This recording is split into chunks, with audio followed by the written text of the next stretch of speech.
All right, I'm going to go ahead and kick it off. So, welcome everyone to this month's virtual event brought to you by the FYI by Find Your Influence. My name is Raro Lae Abugo, and I am a media personality, event host, and a senior account manager here at FYI.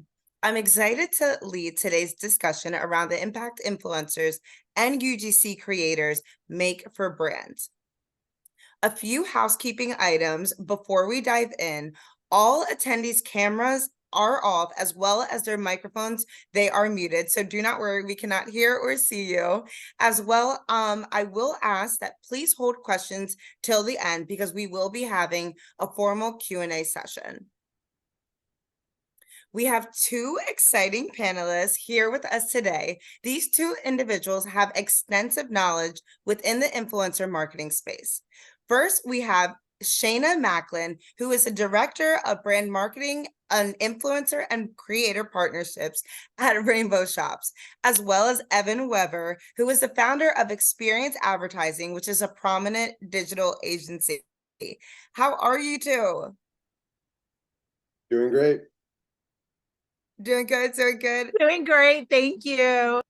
Awesome. So excited to have you here. So I'm going to go ahead and dive into the questions because we have a bunch of questions and really want to pick your brain about all of these different things. And so I want to make sure we have enough time to just fully dive in. So Shayna and Evan, for the first question, give us your perspective on the current state of influencer marketing and why you are so excited about it. You want to go ahead first? Yeah, I'll go ahead. So I'm really excited about influencer marketing and also just to add to that creator marketing, right? Because we've seen a lot over the past couple of months on brands now starting to really build out creator partnerships and the evolution of what that's going to look like. But I think right now influencer marketing in particular is really at this great pivotal point, and brands are starting to look for more ways to partner with influencers, be it, in experiential events, be it doing influencer brand takeovers on social media accounts, exclusive capsule collections. We've seen so many of that, of those collections going live. So I think right now we are looking at influencers as a way to continue to drive conversation around our brands, but also bringing them more so into the brand experience, leaning on influencers as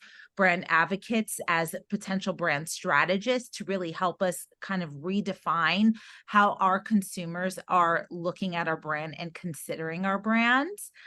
So those are just a few of the things that I've, seen happening in this space right now. I love that. And Evan, I want to follow up with you because between influencers and UGC creators, how do you go about selecting who you're going to work with? And how do you differentiate between the two? That's a great question. There's different purposes, different individuals for different purposes, whatever the brand is looking to achieve, whether it's, organic exposure, whether it's using their content in their ad campaigns that they're running. So it could have a few different, like Shayna said, working with the creators to develop the strategy that the brand should be using because they know their audience best. So I think that's a really important point. A lot of brands approach the channel as kind of like a where's the ROI, where's the ROAS?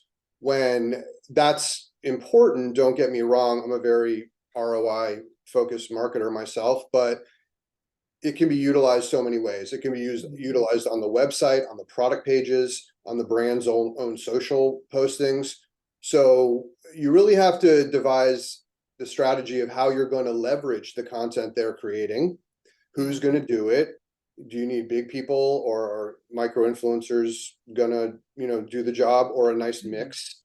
Obviously companies with money, a budget to work with can do more. So that's a critical piece because everyone wants them, but not everyone can afford them. And you just have to budget a certain amount of your annual or monthly marketing budget towards this goal, meaning getting the content created by the third parties and, echoing the same things Shayna said, running sweepstakes through them, an exciting sweepstakes where you give away a couple $100 worth of free, Yeah, free product to the winner, or even 500 or 1,000.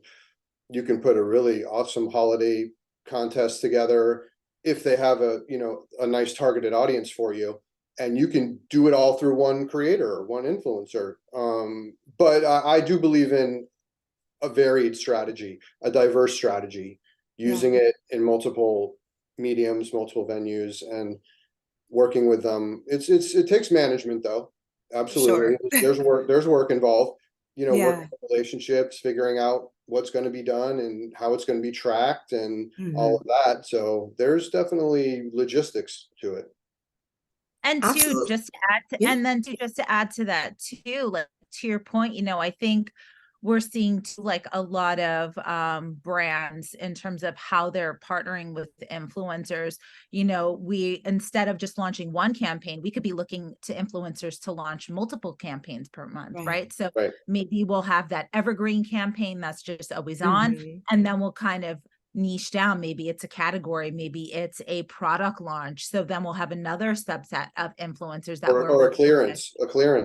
A clearance, Mhm. right? Something to like push a sale or push Yeah. something out. So the way the influencer, I guess, and brand partnership economy is changing is Mhm. really happening at such a rapid rate right now, because Yeah. the market is calling for it, because Yeah. consumers are calling for it, and how consumers look to their influencers that they follow to get content, product recommendations. So as brands are learning, I have to say, in my conversations with influencers, I think they're also learning on how to Mhm. run their business and best partner with brands. Absolutely. And I think that's such a great point, especially in the perspective, obviously, the influencer industry has been just transforming over years, and there hasn't been an exact standard, but I think that standard is kind of finally coming about, and people are learning more, getting into the intricacies of the industry. So that's such a valid point. Shayna, I'm even going to come back to you. So what were some of your specific goals and objectives when collaborating with UGC creators as well as influencers? And also, how do you measure your campaign success?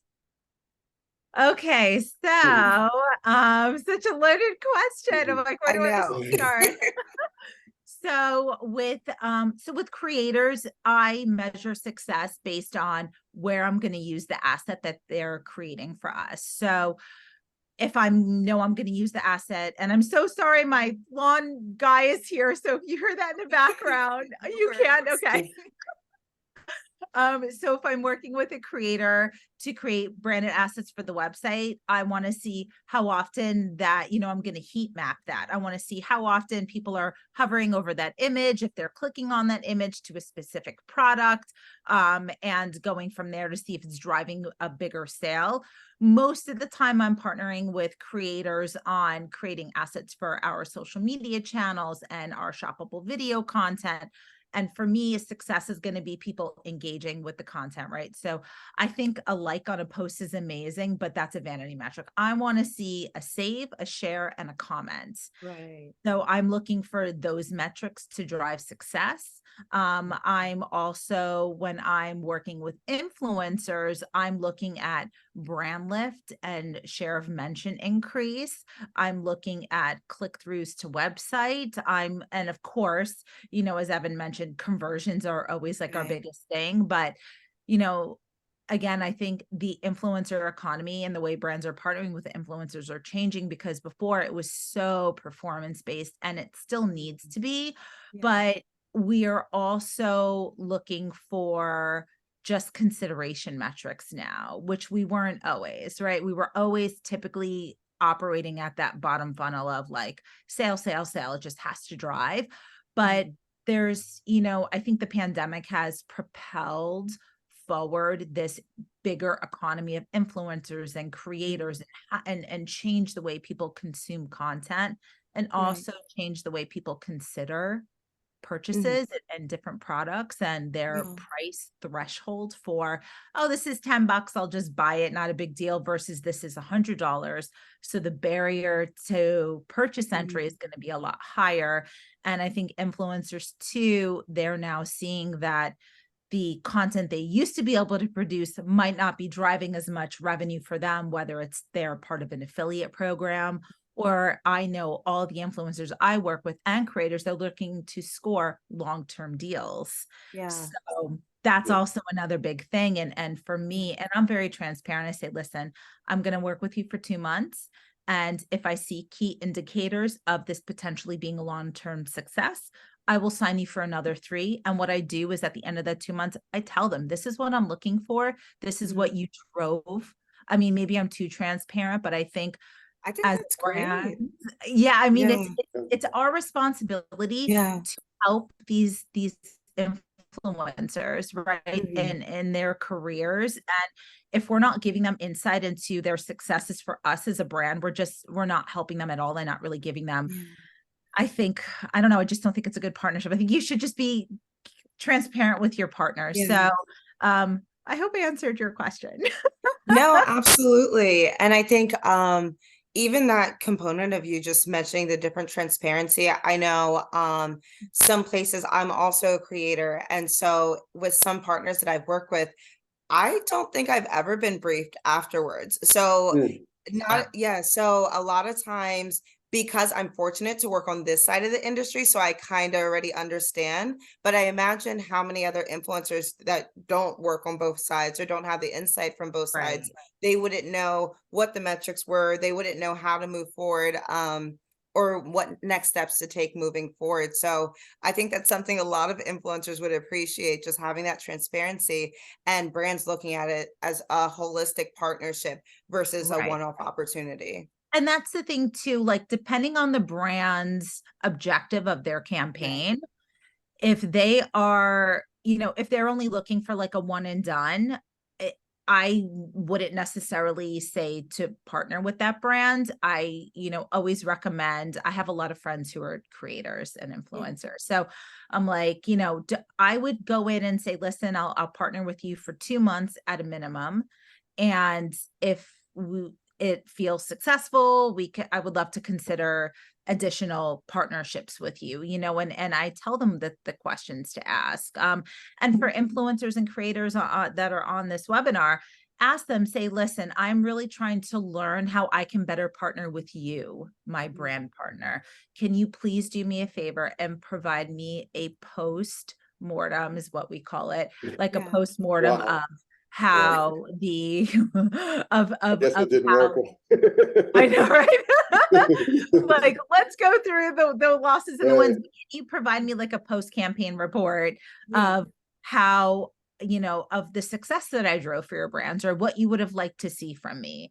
And I know some influencers too, and I've recommended this, if it's a brand that they're super passionate about, even offer to do, if it wasn't a success the first 1 or 2 months, but you really love this brand and you really want to continue to work with them, give them 1 month for free and have them give you feedback, and then take that feedback, whether it's how you're doing the hook for the campaign, the kind of languaging that you're using, maybe try text overlays, maybe you want to throw out an affiliate link, or now I've really started to see comments, and they'll use a phrase like comment set below and you'll get a DM. So this is just a way for you as like an influencer to automatically just DM a product link instead of go to my link in bio, right? When you do that, you're driving up more barriers for people to go and shop your stuff. So I would even say, again, just if it's a brand you really love, go the extra mile, right? Try and do whatever you can to secure that. And as a brand, if we see that from our partner, more than likely, we're going to want to give them the help that they need so that we can continue that successful partnership. Because in addition, again, to sales, we're looking for brand lift, mentions, just click-throughs to site, overall interest in the brand. We want to see how that lift happens with our partnership. Awesome. Thank you. And so, Evan, what types of content, for example, videos, blog posts, social media posts, do you find to be the most beneficial? Well, it used to be blog posts, but that kind of fell out of favor a little bit because just video has been hitting so hard the last 3 to 5 years. But there's still SEO value to working with bloggers with well-ranking websites that can put a blog post up there. You can write it for them with ChatGPT, for instance, send them the product if you want, and try to get an inbound link to the website. If it's a decent ranking website, that can boost your website's SEO. So blogs are kind of in that vein these days, although there are some better ranking, they call them publishers, like web publishers, New York Post, there's so many, USA Today, all the biggies, NBC Universal. What these companies are doing, because they rank so well in Google, this is a little, affiliate marketing industry secret. Not really a secret, but if you're not in the industry, you really wouldn't know. Share the gems, please. Well, this is a beautiful thing. It's called editorial, editorial placements. And what they do is they'll write an article about, 5 ways to save on pet supplies, whatever, cat food, whatever it may be. And they'll link to the advertisers in there. And that article will get a good Google ranking. It might even rank #1 organically for, pet food reviews, for instance. And so they're funneling the traffic to the advertisers and the brands through that article, and they're getting paid as an affiliate, and no one really knows it. The caveat there is, and that's a beautiful thing for those brands' affiliate programs, right? It produces, and it's top of the funnel type stuff, meaning all brand new customers, kind of similar to influencers. So in the affiliate space, that's kind of where the content thing, web thing has gone in the last 3 to 5 years. Other, types of videos, TikTok style, influencer style videos are always hitting hard. And I tell companies, brands to have, 30 to 50 of them made. They don't, maybe a couple big people, but they don't need to be big people, because they're literally using them in their ad campaigns on IG, on TikTok.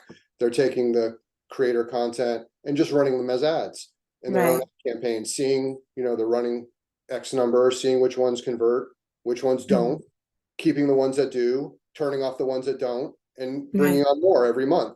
And if you do that over time, you'll have 50 to 100 kick-ass converting videos that definitely have return on investment on the, advertising spend.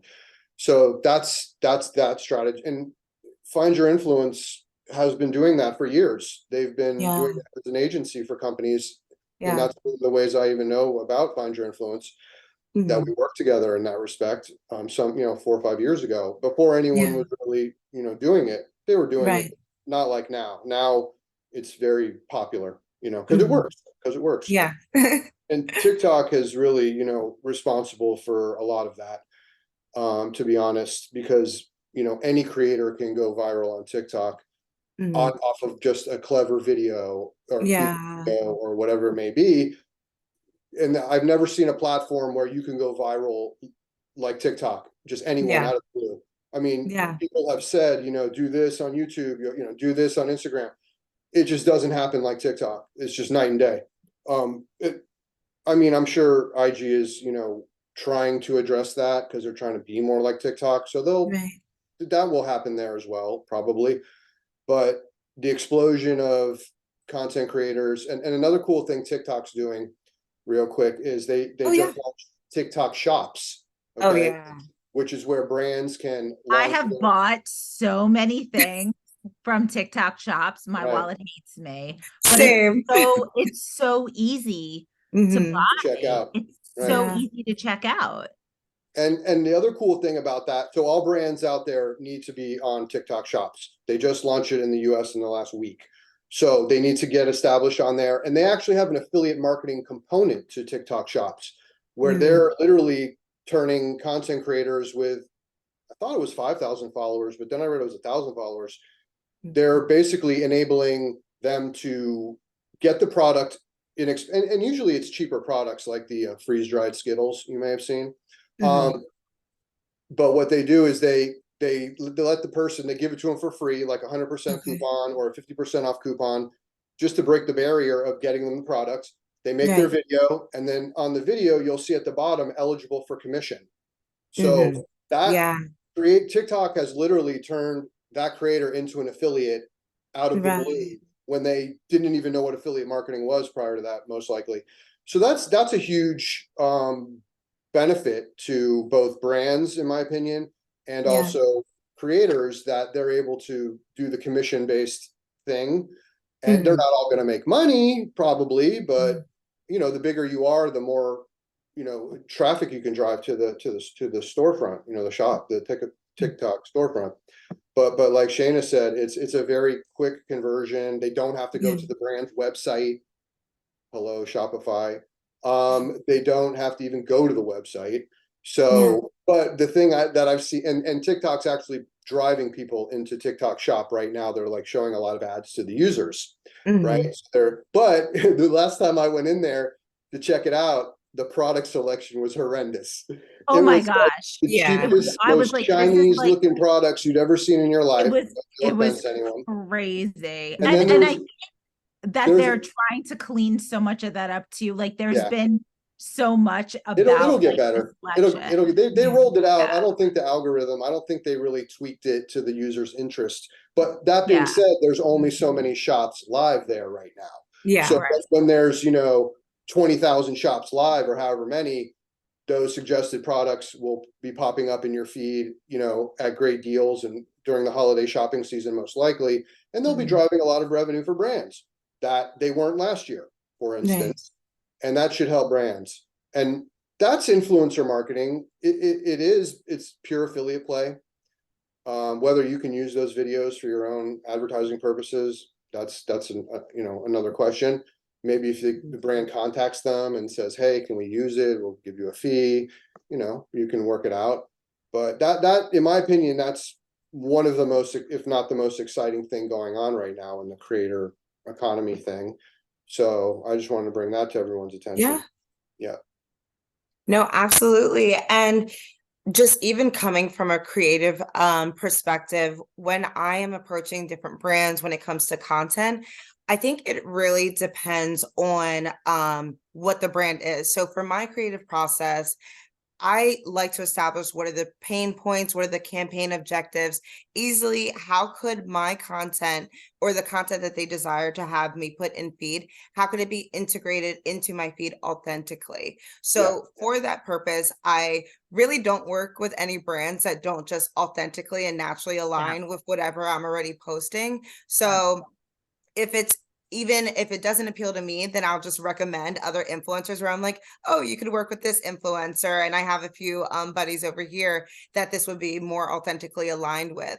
But then also one thing I also do is how do I make sure that, kind of coupled with the last thing I said, how does it appeal authentically to my audience and the target audience? And so I assume those things would be the same because, of course, when brands are reaching out to you, they've already sourced, they've already done their research. So they see that you're, for the most part, aligned with the target audience that they're trying to reach. So with that, I'm taking that into consideration when I'm creating content. And so that way, also, I'm going to try and work and tap into the current trends.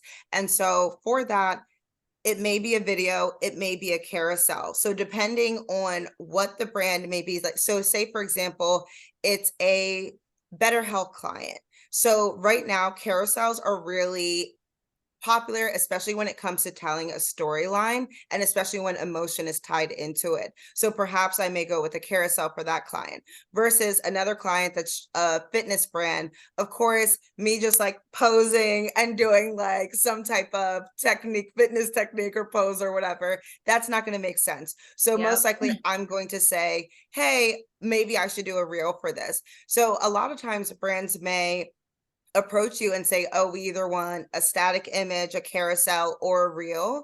And so even when I'm negotiating, even just a step back, I'll say, for this campaign, realistically, it makes more sense to make a reel for this and not to upcharge it. But then I'll also come around and say, maybe a static image makes more sense for this campaign, because if you're looking for conversions, are you looking for brand awareness, all those different things tie in. But I think that's also making sure that the creators are educated enough and then the brands are transparent enough to say, hey, for this campaign, we're trying to raise brand awareness. For this campaign, we're trying to drive conversions. And that's when whitelisting too, right? That's when whitelisting comes into play as well. So I think absolutely not a lot of influencers go that route, right? Yeah. And so I think it could be worth it to bring it up during your negotiation and say, listen, if, to your point, like if brand awareness is your play here, do you have a whitelisting budget so that we can go ahead Right. and boost this piece of content Yeah. from my channel? Or if you're working on TikTok, do you have a Spark budget so we can go ahead and spark this piece of content? Could you expand a little bit more on Spark?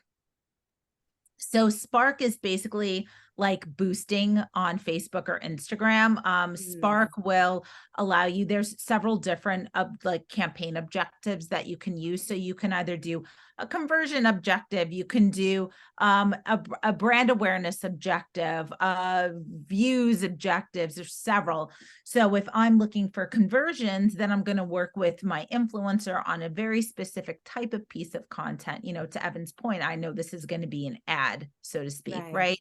So then I'm going to work with them on that type of piece of content. And then I'm going to boost or spark the ad from that creator's account.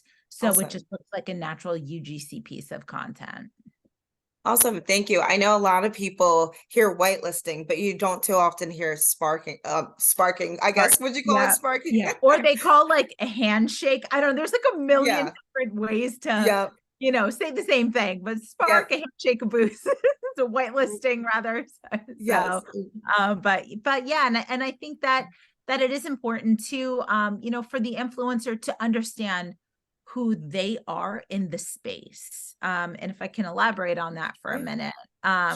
So, you know, I think, again, just kind of circling back to like how the pandemic kind of pushed so many things forward.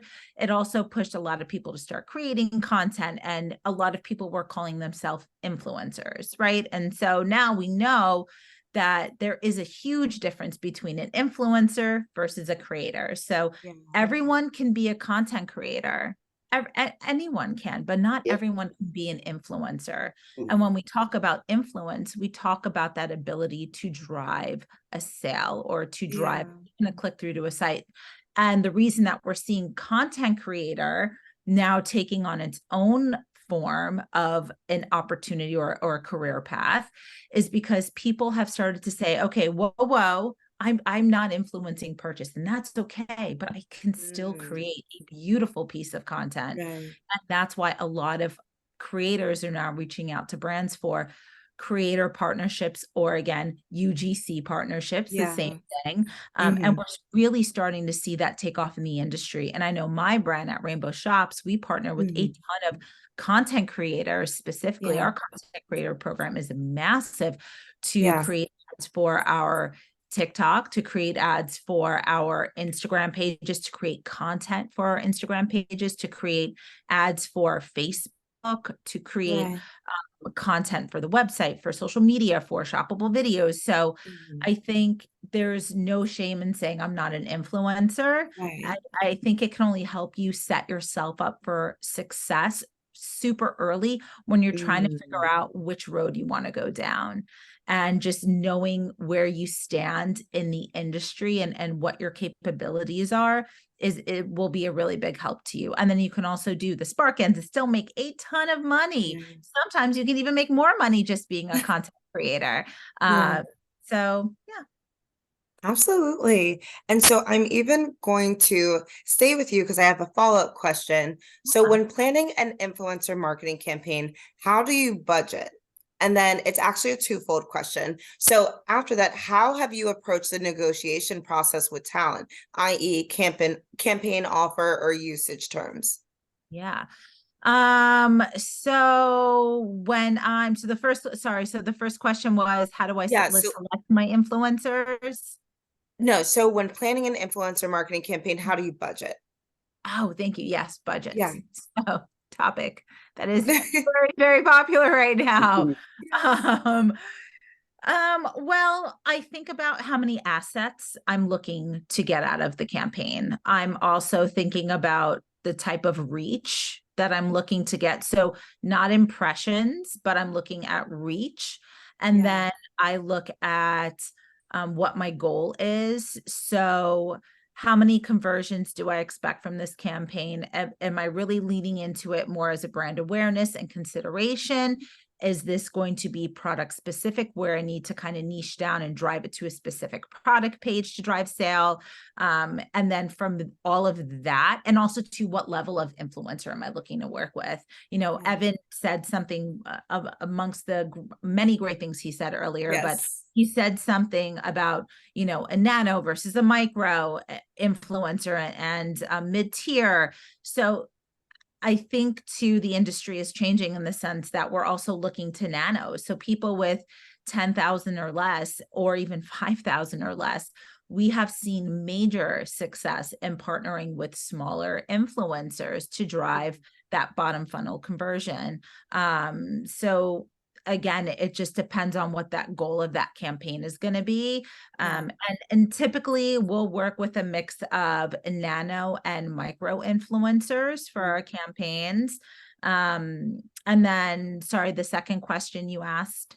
Yeah. So how have you approached the negotiation process with talent? Okay. So negotiation process will be a lot of times. So there's this thing, and you'll see on TikTok, a lot of influencer like gurus will be like, you should just like ask them for what their budget is, or just, you know, automatically send a rate card. And I think, but honestly, both things can be a good approach. I think if you're just starting out, you're not really sure what to charge, you can go in and ask them for their budgets. I think if you're established and you already have your rate card, you can go ahead and send a rate card. There's also cases where you have to understand what the deliverable they're looking for is. So I've had people come back and say, well, how long do you want the video? Do you want a story time? Do you want a talking head video? What do you want this video to look like? Or if it's an image, do you want me to shoot outside? You know, do you want me to do, how many images in the carousel would you like? So there's a lot that can go into negotiation. I always lead with, send me your rate card, and then I will send you what I am looking for. And then if we need to negotiate, we can do that. You know, and then other times, if my budgets are really small, I'll just go in and say, look, this is my budget.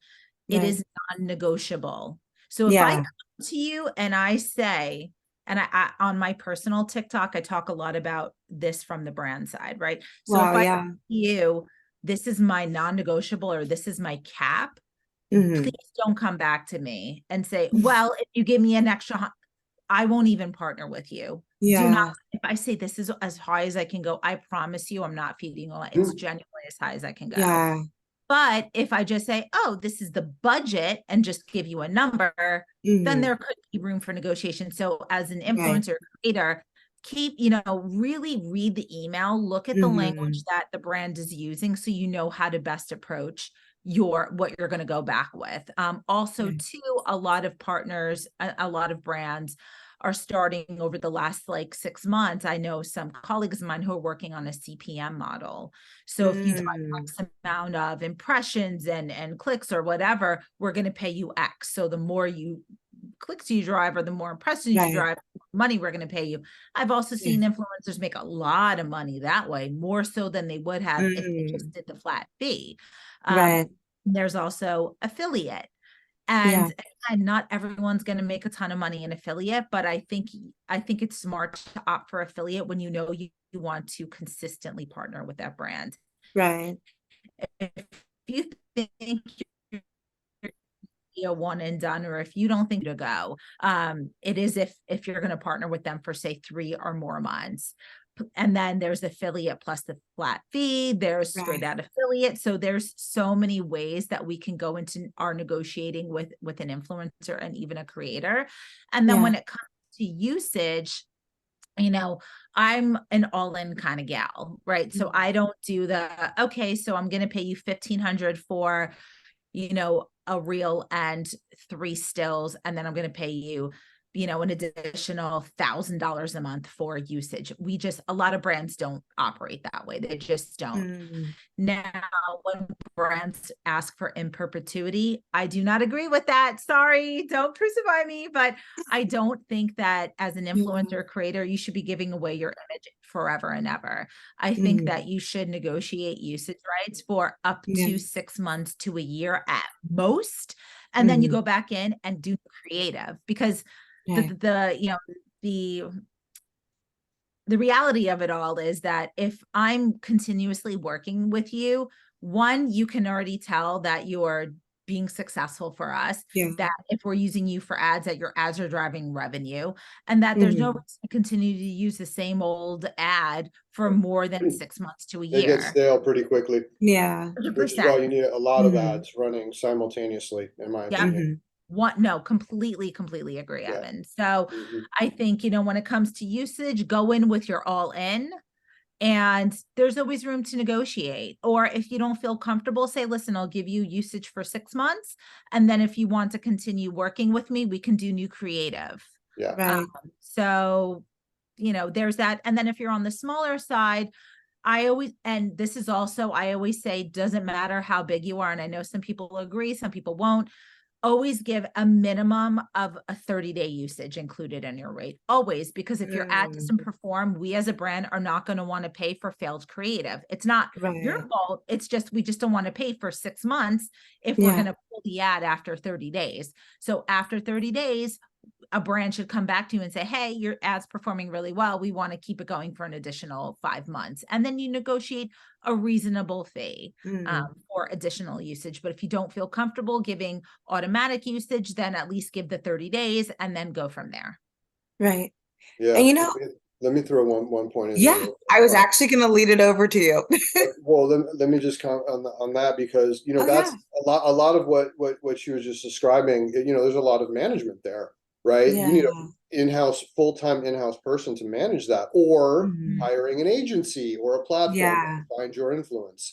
And a lot of brands just don't have time for all this negotiation stuff. And even reporting on it and measuring on it and renewing the deal and blah blah blah. So there's many aspects that the brands might need external help for. Right. So that's very important. And these platforms out here, like Find Your Influence, Grin, I guess. There's many of them out there. They have their value. They have their benefit, but you have to work it. Unless you're hiring them to work it for you, so to speak, which is like a managed service. Managed services, and that's a good solution for a lot of medium to large size brands. The smaller ones just won't have the money to afford a thing like that, probably. But they could do a lot of product exchange, for content. That's huge. $200 a month to access all the product exchange you can do on some platform. And I back to the affiliate thing, like Shayna said, not everyone can be an influencer, but they could become an influencer and start as a content creator. And if they drop some really, clever viral videos, all of a sudden they've got 100,000 followers, and all of a sudden they're an influencer. And that can actually charge, a fee. But I really kudos to TikTok, I have to say, for pushing or introducing the affiliate model onto the smaller content creators, just to let them taste what it could do. If they make some change, 100 here, 50 here, 500 here, it's good. It's great, because otherwise they're just operating an account and not making anything. And then hopefully they can graduate up to more of a paid influencer, situation. And so I really think that the whole TikTok shop affiliate aspect is revolutionary, to be honest. So I hope people hear this, and respond to it. Go launch your TikTok shop. And for Black Friday, Cyber Monday, they're subsidizing the fees or the payments. I forgot what it was, but 50%, TikTok's gonna cover, I think it was 50% of whatever the cost of the product was. I can't fully recall, but Evan, you were alluding Yeah, to that. they actually, yeah, you're right. It's like 40 to 50% off the Yeah. product. But a lot of these products are like cheap products. They're, $10, $20 products. But those are like the freeze-dried Skittles, for instance. You're That's obsessed with those. I'm gonna Yes. look and send those to you. I know you're going to start seeing a lot of them now, trust me. But when I see them, I like them, so I see more because I want to Yeah. see how many. But I see how many, what type of things they're putting in front of me, and which of those are sponsored ads, which are eligible for commission ads, which are just nothing. And I think TikTok is in a very good position to not dominate digital advertising, but be a very productive channel alongside Google Shopping, A alongside nice little Facebook and competitor, IG. 100%. Yeah, I mean, they're Yeah. they're and I honestly think it's not going to take away necessarily, might a little, but it's getting like new customers that those brands wouldn't even be exposed to through Google ads, through Facebook ads, IG. They're getting a whole crop of new audience through TikTok that Yeah. they weren't tapping into previously. So that can only help brands if they leverage. Yeah. I think something interesting you just said in comparison to Google, something that's been kind of buzzing around in the industry is just Gen Z and millennials essentially are using TikTok as their Yeah. new search engine. So even for me, 100%. yeah, I'm a millennial. I don't remember the last time I looked at Google to look up a restaurant. Like if I'm going to a new city, I'm going straight to TikTok and I'm saying the best restaurants in the city. If I'm looking, you can honestly categorize it any way you want to, but it's interesting how TikTok is kind of becoming that staple when it in terms of SEO and being able to just locate brands being more visible to potential consumers. Yeah, and real quick, that's why you need those food influencers, those restaurant people that go Yeah. and review the restaurant, and that those can blow up. Yeah. And so there's a great local play with influencers and local businesses. Whereas Right. what we've been talking about is a lot of national stuff, you know what I mean, Mhm. e-commerce stuff. But there's actually a lot of localized play here for Yeah. local businesses to tap into some of these individuals. Finding them and Especially the working with smaller them ones, yep. is the challenge. A lot of times the way it happens is that person will just do it of their own. They'll just go to the restaurant, they heard about it, or someone else, and they just trying to create the content to get some views, on the post, and it'll blow up, and then all of a sudden they'll be going like every day to a different restaurant, and all of a sudden they'll blow up. And Yeah. Yep. so I see a lot of that going on, and Mhm. other industries should be able to tap into that, For sure.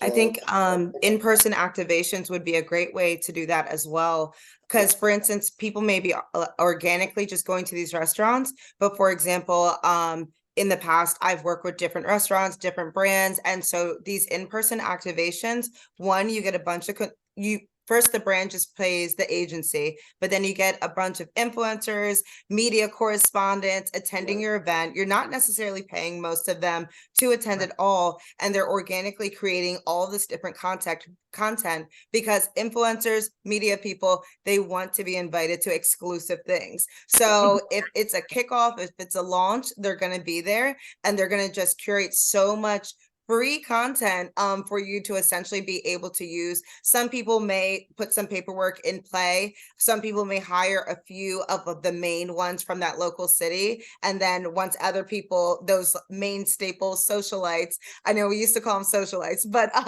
influencers. Back in the day, Yes. it was the whole thing. I was like, I'm a socialite. Yeah. But Like, once what are you talking about? I know. Once they're there, everyone else wants to be there. And so then you're wondering for that ad marketing agency, how do I get on their list? And so naturally, you just have this extensive Rolodex of different influencers that you can then work with the brands to just really tap into that that potential. Because digital, of course, is great, but in-person activations, it opens up a completely different element as well. And also to your point, like the type of influencers that you have coming to your in-person event also sets the tone for your brand and lets people see like, oh, this brand is fun and edgy and sassy, like because that's how this influencer I follow is, or this brand is. loves like to joke around a lot or like kind of clowns on itself a bit, because that's how this influencer I follow is. So when you do have, and even for companies that like are like brick and mortar and they have all the stores and stuff, it's still important to have these in-person experiences, just because it helps frame and shape your brand in a different way. And I think a lot of brands don't necessarily take that into consideration.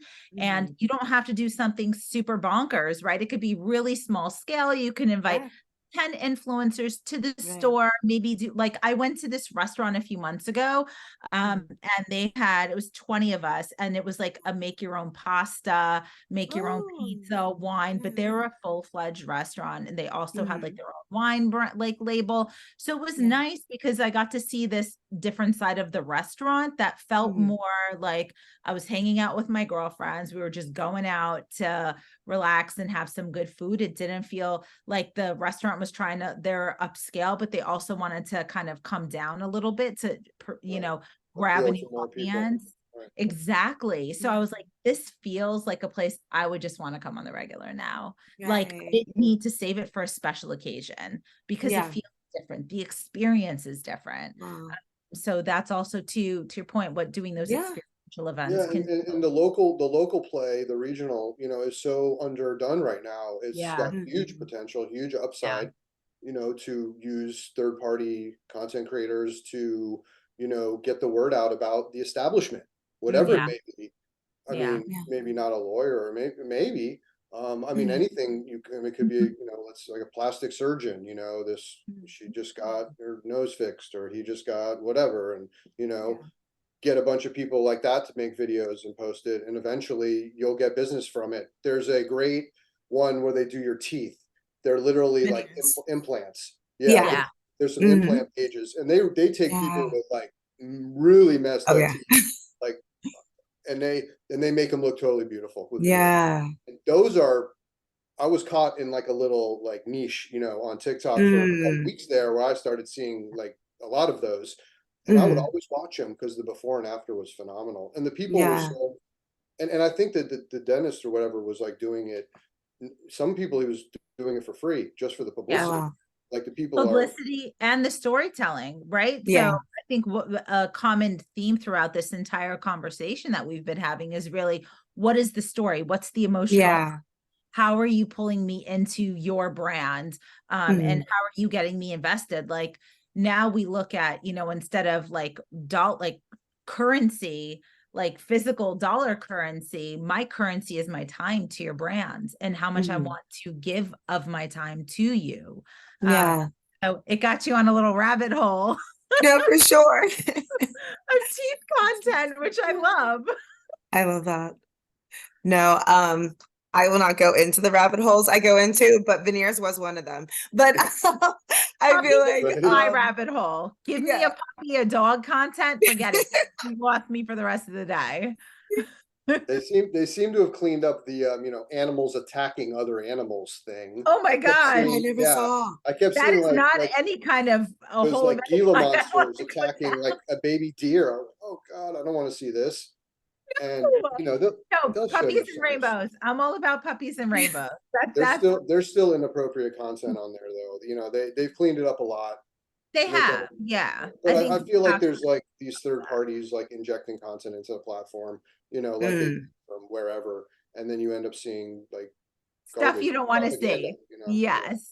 Yeah. So I think it would depend on like your search history and things like that. Like I've been fortunate enough where I haven't been served any of that. So and also too, like, just looping it back to like the story and the currency of time. Like when people are scrolling on there in the discovery page, they're trying to figure out, what do I feel like interacting with? What's going to stop me? What's going to keep me on this video to give you the watch time? Right. Another form of brand currency, watch times are up. So, but yeah, I think a good story, good piece of content, good brand creative, right partnerships, all of it intertwines into creating like authenticity. Yeah. Brings humanity to the brand. Whereas in the past, you're buying from a company, you're buying a product, and there's no humanity there in the touch point. Now there is that, which is why it is a very valuable thing everyone should be doing. Yeah. And all the statistics back it up. We'll throw some statistics at them post webinar, and some examples. But all the statistics show that this industry is booming and very effective and cost effective. Yes. But every company's different. Every project, you have to, it's not going to work for everyone. Okay, maybe it won't work for everyone. It has to lend itself to it to a degree. But anything consumer oriented, and B2B is coming on a little bit, but consumer product it's always, and I think local is it could be, and there's a lot of upside there that no one's tapping into right now. So Yeah. someone's got to tap into that somehow. Yeah, so I want to shift gears a little bit because I want to really jump into a little bit of that nitty-gritty with paid advertising, Evan. And so how do you promote influencer created content or UGC content, for example, with social media advertising, email marketing, boosted posts, and what is the average percent allocated for paid advertising? With these type of assets, these type of, Yes. Mm-hmm. I mean, in the brands I work with, which is all I can really speak about, to be honest, sure. Is the video content is 90% of it. Although sometimes a good old fashioned graphic, that says the right thing and can convert well is also. So nothing should be discounted. Everything has to be tested. Yeah. But I've been telling everyone for the last couple of years to ramp up their UGC and influencer style content and use that in your Facebook, IG campaigns, your TikTok, Yeah. anything where a social ad can be served. That's what you need going on. Seeing which ones convert, which ones don't, getting rid of the ones that don't, then getting more over time, doing it seasonally, holiday stuff hitting. So everyone needs to be like planning their holiday campaigns, getting their holiday assets created. So when November 1st hits or whenever, they could be blasting everyone with holiday videos. So seasonality, you got to plan it out a little bit ahead. Although companies wait till the last second, of course. But if you use a company like Find Your Influence to handle that for you, they should be on top of that. They should be doing that a couple months ahead of time. Absolutely. So yeah. So I want to open up the floor for both of you for this question. How does the return on investment with UGC and influencer content compare to other marketing strategies? So for example, maybe your email marketing, or something of the sort. Every channel is different and has a different metric because it's a different source with a different hard to ad. apples to apples. Different intent, and every company may be able to advertise on all the major platforms. And some it doesn't make sense, some it does. Yeah. So my approach has always been every platform simultaneously, multi-channel digital advertising with a focus on conversion rate, meaning try as best as possible to make the traffic convert when it hits the website. And the ad plays a part in that and the targeting, but the compellingness of the ad will reduce the average cost per click that the company's paying for the traffic. So let's say a video on IG, you might be paying 20, 25 cents a click, but another source might be costing you $1, $2 a click. So you're just getting far more traffic for the money through that method than a search phrase. But a search phrase in Google, those people might be ready to buy. So every channel, different result, different, they all have to be managed and worked simultaneously. And Absolutely. And so you mentioned something about conversions. And so I'm even going to shift gears a little bit to Shayna, but have you seen a direct increase in sales or conversions attributed to the influencer marketing campaigns? And do you have any specifics that you can share with that? Yeah, absolutely.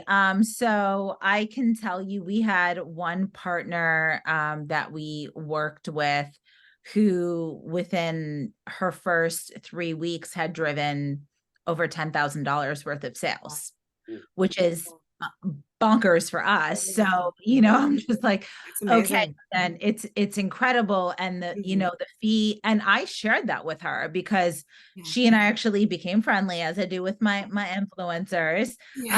And she's like, can I ask you, like, are you seeing results with me? Because that was something she expressed. She's like, I know I charge a lot and I'm always like curious, like, am I worth what I'm charging? And I said, you absolutely were, because she was charging in me, what was it, like like high four figures. And you know, I said, and I told her, I said, you drove almost $10,000 for us within the first, and she's like, oh my God. And I Yeah. said to her, like, that doesn't mean you should increase your rate. That just means, you know, It worked that for us, right? because it has to be a balance, right? Well, Right. Like, she can most certainly use that as an example. Like, look what I did for so and so. absolutely. Yeah. I'm worth it. Hmm. And Whereas, that's what I said to her. I said, put this Yeah. in when brands come and ask you, and they should, what results have you seen? You can tell them you drove you know, 10,000 in to conversions. to Yeah. to ROAS, you know, or 2x on the Yeah. partnership. And you know, you definitely, in order to invest in influencer, there always has to be some kind of ROI, right? And whether that ROI, again, we have to figure, is it going to be brand awareness, brand lift, dimensions, click-throughs to site, Yeah.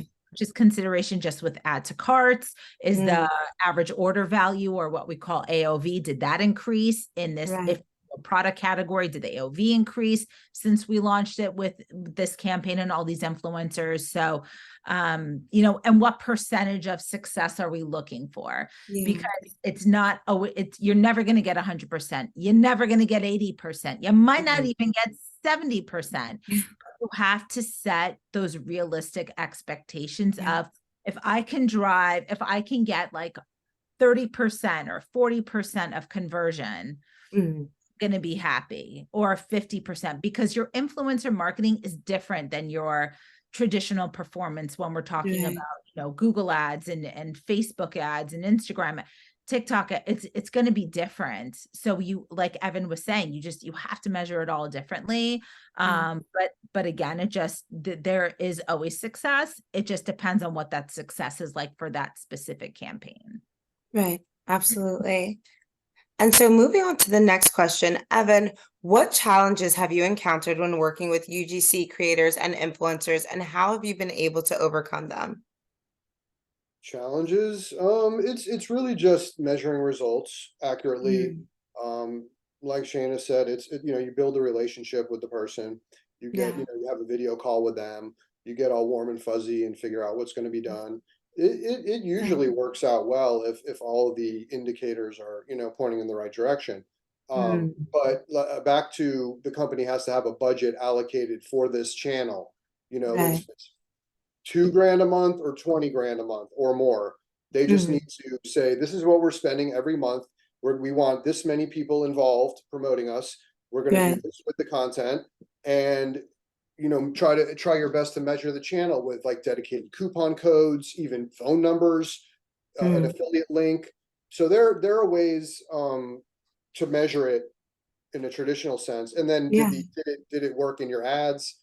Was it, you know, but that's kind of, it should, if it's all the indicators are pointing in the right direction, it should work well. And one other point I wanted to throw in there is, you know, what happens when people buy from websites, for instance, they hit a lot of touch points. You know, Yeah. they might see a video and then they'll Google the company and then they'll see a retargeting ad. So you need Mm. that, then you're getting multiple touch points in all the platforms Right. claiming credit. You know, the sale came in and Google says they got it, Facebook says they got it, and your influencer platform claims it. So Yeah. there's a grain of salt. You have to take it all with. Mm. Online tracking is fairly horrendous, although I'd say it can get A 70 show of to 80. another kind. Yes, it's Yeah, true. it can get it, you know, it can be 70 to 80% accurate. But Mm. that issue's been around for, you know, 20 years. And Mm. online tracking has always been a challenge. And you just kind of have to take it with a grain of salt. If it's doing Yeah. any amount of revenue, you can feel good about it. Let's put it that way. But like she said, you know, sometimes you want engagement, sometimes you want exposure, Yeah. and sometimes it's the first thing they see, and sometimes it's the last thing they see. So you need a Mm. different approach. Like the first touch point might be, you know, have you ever heard of such and such? Like, this is something you need, and that's the video. And then there's like a middle funnel where they've already Yeah. seen something and like kind of moves them. And then the retargeting, which is following them around their online behavior. You could do Mm. that as well. And then that video is more like a closer, like, you Yeah. know, buy today and save 25%, you know, or, you know, like a testimonial from an actual customer or someone that Right. loves the product. So different types of video content for each phase of the conversion funnel is Yeah. really how to do it. But that some companies don't even, you don't even really need to do it. Like you don't even need to slice and dice it to that one. The same videos could work in all funnel stages. But the real savvy companies, I feel like they do, and no one is savvy enough, in my opinion. I see the biggest companies, you know, I see their same video 100 times a week. I'm like, there's variety in there. This is ridiculous. But I can say so, I can mention it to them. Doesn't mean they're going to listen. But I'm someone who's like contacting these companies and like, you need to swap out your videos. This is like ridiculous how much frequency I'm seeing right now, and it just Wow. kills the ROI, because when the Yeah. frequency is too high and the variety is too low, the people get annoyed. Like, not that again, like, you know, Right. like, and they're never going to click, you know, unless it's like a product like I've been buying like low sugar food items, you know, like I can't, Right. you know, I might have to see the ad 20 times before I end up buying that. Yeah. Right. And also too depends on the vertical, right? Like Right. like wellness and health and food is very personal to people. Right. So it's going to be a higher barrier to purchase. Yeah.